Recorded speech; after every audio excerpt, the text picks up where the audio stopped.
Hello friends, welcome back to my channel. आज का हमारा टॉपिक है scaling and attitude measurement techniques, यानी कि स्केलिंग और अभिवृद्धि मापन तकनीकें। This topic is concerned with measuring individual psychological elements like attitude, beliefs and preference using numerical skills। यानी कि इसमें हम क्या पढ़ने वाले हैं? अभिवृद्धि, विश्वास और पसंद जैसी मानक प्रवृत्तियों को संख्यात्मक स्केल से कि कैसे नापा जाता है, हम ये पढ़ने वाले हैं। अब सबसे पहले जान लेते हैं कि ये सब होते क्या है। अब एटीट्यूड क्या होता है? Attitude refers to a person's positive और negative evaluation of an idea, object और पर्सन। यानी कि अभिवृत्ति वह मानसिक प्रवृत्ति है जिससे व्यक्ति किसी विचार, वस्तु या व्यक्ति का सकारात्मक या नकारात्मक मूल्यांकन करता है। जैसे कि आप उसे क्या आप किसी व्यक्ति को पसंद करते हैं या नहीं पसंद करते, उसकी गुणों की उसको देखकर आपको कैसी वाइब्स आती हैं, पॉजिटिव वाइब्स, नेगेटिव वाइब्स, उस अकॉर्डिंग आप उसका अभिवृत्ति मान लेते हैं। Hello friends, welcome back to my channel. आज का हमारा टॉपिक है scaling and attitude measurement techniques, यानी कि स्केलिंग और अभिवृत्ति मापन तकनीकें। और इसमें हम क्या पढ़ने वाले हैं? एटीट्यूड, बिलीव्स एंड प्रेफरेंस के लिए साइकोलॉजिकल एलिमेंट्स क्या होते हैं और उनके लिए न्यूमेरिकल स्केल्स कौन सी होती हैं, हम उनके बारे में पढ़ने वाले हैं।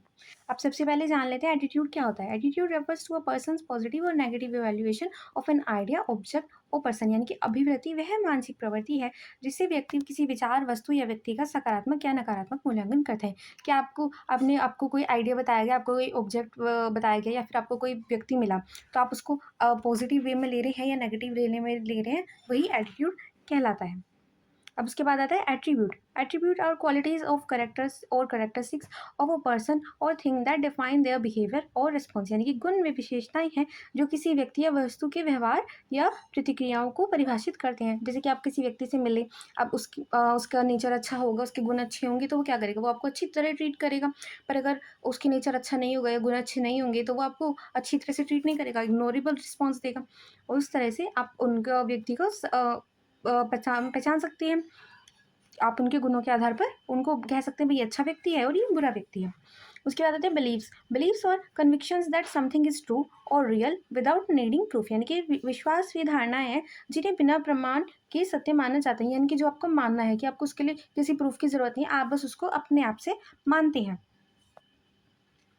अब आती हैं एटीट्यूड या अभिवृत्ति की विशेषताएं। लर्न बिहेवियर, यानी कि ये जो आप एटीट्यूड बनाते हैं लोगों के प्रति, वो क्या होता है?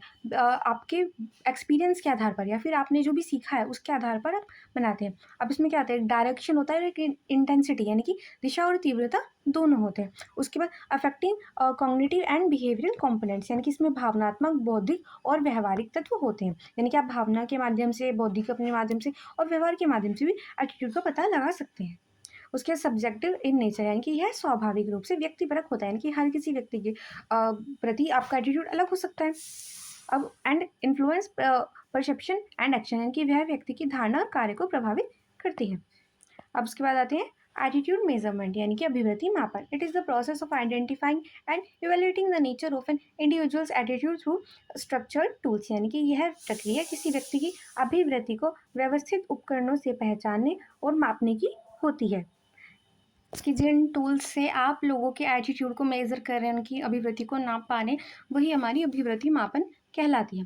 अब इसमें स्केल के प्रकार क्या होते हैं? स्केल्स और essential tools used in research to quantify attributes, attitudes and behaviour, helping to assign numerical values to qualitative data. यानी कि स्केल अनुसंधान में महत्वपूर्ण उपकरण होते हैं जो गुणात्मक डेटा को संख्यात्मक मान प्रदान करके गुण, अभिवृत्ति और व्यवहार को मापने में मदद करते हैं। यानी कि कोई व्यक्ति अच्छा है, अब आप उसको नंबर कैसे देंगे कि वो कितना अच्छा है? आप उसके संख्यात्मक मान कैसे देंगे? आप बस ये कहेंगे कि वो अच्छा है, वो बहुत अच्छा है, वो सबसे अच्छा है। पर अगर आप उसी को ही एक नंबर दे पाएँ, उसके लिए हम क्या करते हैं? स्केल यूज़ करते हैं। अब इसके लिए सबसे पहले आती है नॉमिनल स्केल, यानी कि नाममात्र scale. This scale categorise data without any specific order. It is simply use to classify items into distinct categories. यानी कि यह स्केल डेटा को किसी विशेष क्रम के बिना वर्गीकृत करता है। इसका उपयोग केवल वस्तु को अलग अलग श्रेणियों में वर्गीकृत करने के लिए किया जाता है। इसमें क्या हो रहा है? जैसे कि अपनी एग्जाम्पल हैगा हमारा जेंडर, आई कलर। अब उसमें क्या करें, हमने जेंडर देखा भाई एक लड़की एक लड़का है, हमें नहीं पता उसकी हाइट कितनी है, वो उसकी एज कितनी है, वो कितना अच्छा है कितना बुरा है, हमने बस उसको जेंडर के बेस पे अलग अलग कर दिया। अब ऐसे स्कूल में बच्चों को क्लास के बेस पे अलग कर दिया जाता है कि ये फोर्थ क्लास का, ये फिफ्थ क्लास का, उसमें नहीं पता उसमें लड़के भी हैं लड़कियां भी हैं। अब उसमें बच्चे बहुत स्मार्ट भी हैं, कुछ बच्चे हैं जो पढ़ाई में इतने अच्छे नहीं हैं। तो उसमें क्या करें, सिर्फ हम उनको एक अलग अलग बस कैटेगरी में डाल रहे हैं, किसी एक सिंपल अपने टॉपिक को लेकर कि आप इस आधार पर इनको अलग अलग श्रेणियों में बांट रहे हैं। अब उसके बाद आता है ऑर्डिनल स्केल यानी कि क्रमात्मक scale. This scale arrange data in a specific order but the intervals between the categories are not defined or equal. यानी कि स्केल डेटा को एक विशिष्ट क्रम में व्यवस्थित करता है, लेकिन श्रेणियों के बीच का अंतर परिभाषित या समान नहीं होता। अब इसमें क्या है, जैसे क्लास रैंकिंग, सेटिस्फैक्शन है, जैसे कि आप क्लास में बच्चों को देख लीजिए। आप हमने क्या किया, सब बच्चों को हाइट वाइज लगा दिया लाइन में कि ऐसा आप सब एक लाइन में आ जाइए। वो लग गए कि छोटे आगे, बड़े फिर सबसे वो लंबे सबसे पीछे। पर आप ये तो नहीं कह सकते कि हर बच्चों की हाइट में 1 ही सेंटीमीटर का डिफरेंस है या 2 ही सेंटीमीटर का डिफरेंस है, ये फिक्स नहीं है। पर हमने क्या करा, उनको एक क्रम में लगा दिया कि जो छोटे हैं वो आगे हैं, जो बड़े हैं वो पीछे हैं। अब पर उनका डिफरेंस जो है बीच का, वो ज़रूरी नहीं है कि सबका सेम ही हो। कुछ की हाइट ऐसी होगी बिल्कुल सिमिलर होगी और कुछ में काफ़ी ज़्यादा डिफरेंस होगा, पर उनके बीच में कोई बच्चा नहीं होगा तब भी, क्योंकि उनके डिफरेंस के बीच का बच्चा है नहीं। तो इस अकॉर्डिंग उसको क्या बोलते हैं, क्रमात्मक स्केल, कि आपने एक ऑर्डर लिया है पर जो अंतर है उनका वो इक्वल नहीं है। अब उसके बाद आती है इंटरवल स्केल यानी कि अंतराल scale. This scale orders data and provides equal intervals between values but it doesn't have an absolute zero point. यानी कि यह स्केल डेटा को क्रमबद्ध करता है और मानों के बीच का जो अंतर है वो भी समान प्रदान करता है, लेकिन इसमें कोई वास्तविक शून्य बिंदु नहीं है। अब जैसे कि हमारा है टेम्परेचर, आईक्यू। अब ये टेम्परेचर है हमारा, क्या कहाँ से शुरू होता है, किसको पता है कि इसका यहाँ एक बिंदु है किससे शुरू होता है। 0 डिग्री होता है, पर 0 डिग्री क्या होता है, माइनस में भी चला जाता है कि भाई -1 डिग्री -2 डिग्री टेम्परेचर जा सकता है। अब हम उसको ये नहीं कह सकते कि उसके टेम्परेचर की स्टार्टिंग कहाँ से है, हमें कुछ नहीं पता कि उसको हम शून्य बिंदु कहाँ हम लेंगे, कि कहाँ से उसकी शुरुआत हो रही है टेम्परेचर की, क्योंकि टेम्परेचर तो नेगेटिव में भी कितना ही चला जाएगा, पॉजिटिव में भी कितना ही चला जाएगा।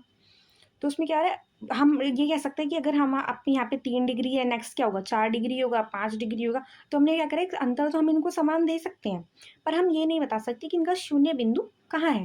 पर हम इसको क्रमबद्ध भी कर सकते हैं, यानी ये कर सकते हैं, हम इसको ऑर्डर में भी ले सकते हैं कि पहले टेम्परेचर 25 डिग्री था, उसके बाद 26 डिग्री हो गया। हम उसको उसमें ऑर्डर में भी ले सकते हैं, उनका डिफरेंस भी हम इक्वल रख सकते हैं, इंटरवल का जो गैप है। पर हम ये नहीं बता सकते इनमें कि 0 पॉइंट कहाँ है।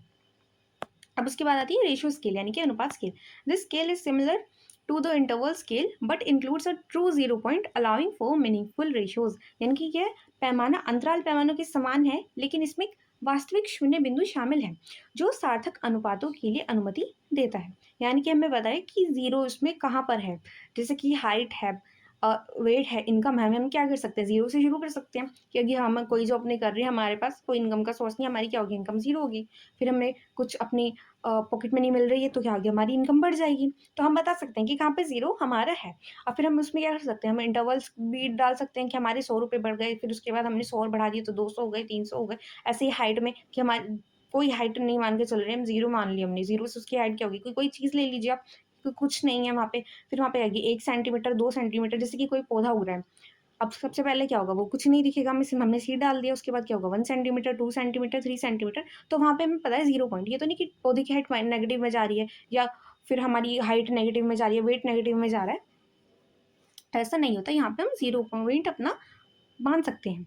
अब उसके बाद आती है लिकर्ट स्केल यानी कि लिकर्ट इन्होंने स्केल दी है, उसी के नाम पर इनका नाम लिकर्ट स्केल्स का रखा गया है। This scale measures the degree of agreement and और disagreement with a series of statement typically on a 5 or 7 scale point. यानी कि ये पैमाना क्या करता है, आमतौर पर 5 या 7 बिंदु होते हैं जिसमें कथनों की एक श्रृंखला के साथ सहमति और असहमति की डिग्री को नापते हैं। जैसे कि अगर आप फ़ोन यूज़ करते हैं, सोशल मीडिया यूज़ करते हैं, आपने कई बार देखा होगा सर्वे आते हैं या फिर फीडबैक आता है यूट्यूब का ही कि आपको ये वीडियो कितनी पसंद आई है, उसमें इमोजीज लगे रहते हैं 5, कि बिल्कुल भी पसंद नहीं आई, very bad, bad, good, very good. वही है ये लिकर्ट स्केल। यहाँ पे क्या किया हमने, उसको 7 5 या 7 पॉइंट्स में बांट दिया। अगर हिंदी में कहें तो आप बिल्कुल भी सहमत नहीं है, आप सहमत हैं, असहमत हैं, न्यूटर हैं, उस आधार पर ही ये लिकर्ट स्केल बनाई गई है। उसके बाद आती है Thurstone scale. Uses statement rated by जजेस and assign a scale value to each. This scale relies on a series of agree disagree statement with varying weights. यानी कि इसमें विशेषज्ञ द्वारा रेट किए गए बयानों को स्केल माप प्रदान किया जाता है। यह पैमाना अलग अलग भार के साथ सहमत असहमत कथनों की एक श्रृंखला पर निर्भर करता है। यहाँ पे क्या हो रही है, यहाँ पे वही एक श्रृंखला हो गई। अब उसके बाद आते हैं Guttmann scale. Cumulative scale where agreeing is a higher order item implies agreement to lower order ones, यानी कि संचयी स्केल जिसमें उच्च स्तर पर सहमति का अर्थ होता है सभी निचले स्तरों से सहमति। यानी कि जो हायर लेवल का है अगर उन्होंने एग्री कर दिया तो जो अंडर के उसके लोग हैं वे भी अपने आप से उस बात से एग्री कर जाएंगे। यही गटमैन स्केल है। जैसे स्कूल में आपको किसी चीज़ के लिए परमिशन मिल गई है प्रिंसिपल से, तो आपको टीचर से पूछने की ज़रूरत नहीं, आप बोल सकते हैं भाई प्रिंसिपल मैम ने कहा है, प्रिंसिपल सर ने कहा है, तो वो क्या करेंगे, वो खुद से एग्री कर जाएंगे। अब उसके बाद आती है सेमेंटिक डिफरेंशियल स्केल, यानी कि इसमें क्या होता है, measures meaning based on bipolar adjectives like good, bad, strong, weak. इसमें क्या हो गया, हमारे पास पता है एक चीज़ अच्छी है एक चीज़ बुरी है, हमारे पास सिर्फ 2 पॉइंट्स हैं। हम क्या करेंगे, हमें एक बुक का रिव्यू पूछा गया, आपको ये बुक कैसी लगी, हम क्या बोलेंगे, या तो अच्छी बोलेंगे या बुरी बोलेंगे। इसमें हमारे पास 2 ही ऑप्शंस हैं। अब उसमें अब आप कोई आपने छोटा बच्चा देखा तो आप कहेंगे बहुत प्यारा बच्चा है, या फिर अगर मतलब अच्छी हरकतें नहीं होंगी उसकी, अच्छा बिहेव नहीं करता होगा तो आप क्या बोलेंगे, बड़ा बुरा बच्चा है। तो यहाँ पे क्या है, 2 ही हैं। 2 ही इसमें आप वे में एडजेक्टिव्स के थ्रू उनको डिफरेंशिएट कर सकते हैं। अब इसके बाद आते हैं selection of N appropriate scale, यानी कि हम जो हमारी परफेक्ट स्केल है, जो उपयुक्त स्केल है, उसका चयन कैसे करें, क्योंकि the right scale depends on the objective of study, types of data and level of measurement needs, यानी कि उचित स्केल का चयन अनुसंधान के उद्देश्य, डेटा के प्रकार और मापन स्तर पर निर्भर करते हैं। यानी कि ये सब पॉइंट्स है जो एक स्केल को हमारी चूज करने में यूज होते हैं। अब हमें क्या पॉइंट्स देखने होंगे, पर्पस ऑफ मेजरमेंट, यानी कि मेजरमेंट है जो हम किस लिए कर रहे हैं, मापन उसका उद्देश्य क्या है। फिर डेटा किस तरह का है, उसमें गुण है, पॉइंट्स हैं, संख्या है, क्या है। उसके बाद रेस्पोंडेंट्स अंडरस्टैंडिंग, यानी कि उत्तरदाता की समझ कैसी है, यानी कि जो आंसर दे रहा है वो उसको बात को कितना समझ पा रहा है। फिर एज टू एडमिनिस्ट्रेशन की प्रयोग की सरलता की वो कितनी हार्ड है कितनी ईजी है, जो हम अपने मेजरमेंट के लिए टाइप मेथड चूज कर रहे हैं।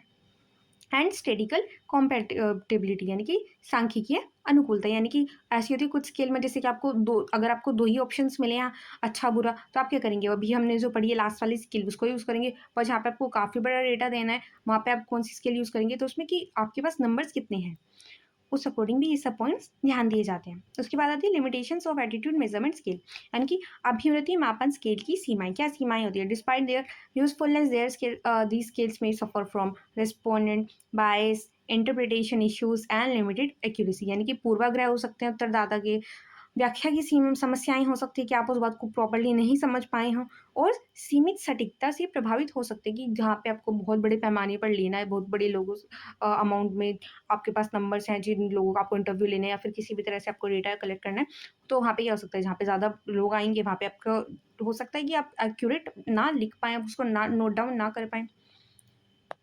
अब जो मुख्य समस्याएं आ सकती हैं वो क्या हो सकता है, सोशल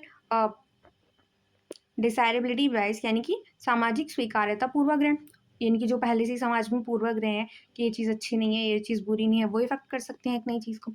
उसके बाद इनकंसिस्टेंट रिस्पॉन्स, यानी कि असंगत उत्तर, यानी कि आपने पहले किसी बात का उत्तर कुछ ही दिया था, उससे रिलेटेड क्वेश्चन का ही आपका जो जवाब है वो बिल्कुल अलग है।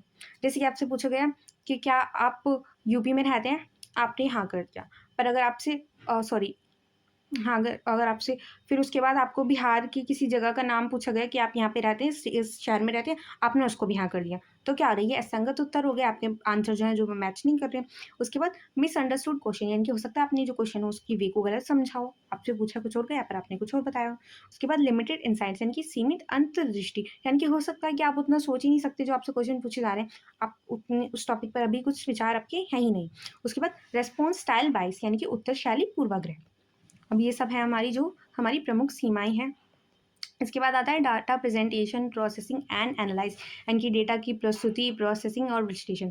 After collecting data it must be clean, organise and analyse to reach valid conclusion, इनकी जो डेटा है हमने वो तो कलेक्ट कर लिया, पर वो साफ, व्यवस्थित और विश्लेषित कर सत्य निष्कर्षों तक पहुंचना होता है कि आप तभी तो अपने आंसर तक पहुंचेंगे जब आपके पास जो डेटा कलेक्ट है वो ऑर्गेनाइज भी होगा, क्लियर भी होगा, और उसका आप क्या करेंगे, एनालाइज करेंगे उसके बाद। अब इसके लिए क्या आता है, editing. Editing means checking data for errors और ऑमिशंस बिफोर प्रोसेसिंग, यानी कि आपको डेटा प्रोसेस करने से पहले, उसको एनालाइज करने से पहले ये देखेंगे क्या उसमें कोई गलती है, चूक है, कोई नंबर आपने गलत लिख दिया हो या कुछ, और फिर क्या करेंगे, आप उसको एडिट करके ठीक कर देंगे। अब उसके बाद इसके प्रकार क्या होते हैं, फील्ड एडिटिंग यानी कि क्षेत्रीय संपादन, और सेंट्रल एडिटिंग यानी कि केंद्रीय संपादन, यानी कि क्षेत्र से रिलेटेड, किसी टॉपिक से रिलेटेड, और केंद्र में ऑल टोटल जहाँ पे आपका डेटा है। उसके बाद आती है coding. Coding is the process of assigning symbols or numbers to responses for easier analyse, यानी कि कोडिंग वह प्रक्रिया है जिसमें प्रतिक्रियाओं को प्रतीकों और अंकों में बदला जाता है, जिससे कि क्या करें, आप उसको फीड कर सकें अपनी सिस्टम में।